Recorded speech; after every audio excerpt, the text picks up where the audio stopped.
This is the European Union. The EU invests tens of billions of citizens' tax money into funding cycles for research and innovation programs. These programs take place for 6 years. Through research programs, the EU gives taxpayers' money to some troubling companies, institutions and projects, such as those a part of the Israeli military sector. The EU tripled its budget for security research from one research program to the next. The current research cycle, called Horizon 2020, started in 2014. As part of Horizon 2020, the EU approved hundreds of research projects involving Israeli companies and institutions. They have received almost €500 million for their research. Companies like the drones manufacturers Elbit Systems and Israel Aerospace Industries receive millions of euro. IAI provided remote-piloted aircraft for Israeli military aggressions against both Lebanon and Gaza. Human Rights Watch have documented that Elbit and Israel Aerospace Industries technology and weapons were used by the Israeli military to deliberately attack Palestinian civilians. The Norwegian government and several European banks have already divested from Elbit Systems because of its involvement in grave violations of international law. Technion University, which is a key research partner for the Israeli military, also received millions of euro.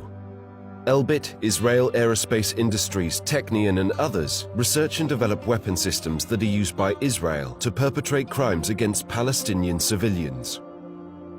EU funding to companies and institutions in the Israeli military sector fuels Israel's capacity to maintain its system of occupation, apartheid and settler colonialism.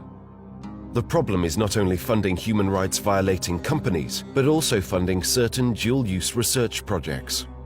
Dual-use research refers to research that has both military and civilian application.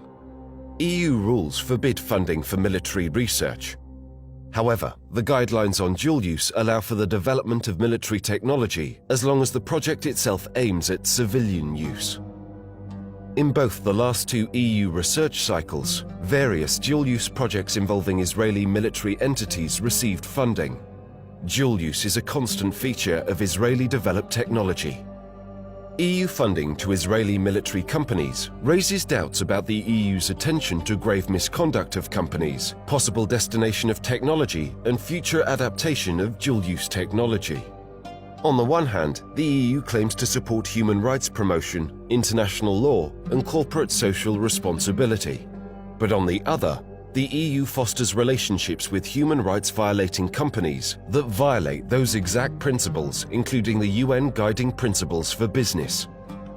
The Palestinian population may incur significant impacts as a result of EU-funded dual-use security-related research with Israeli military-affiliated participants.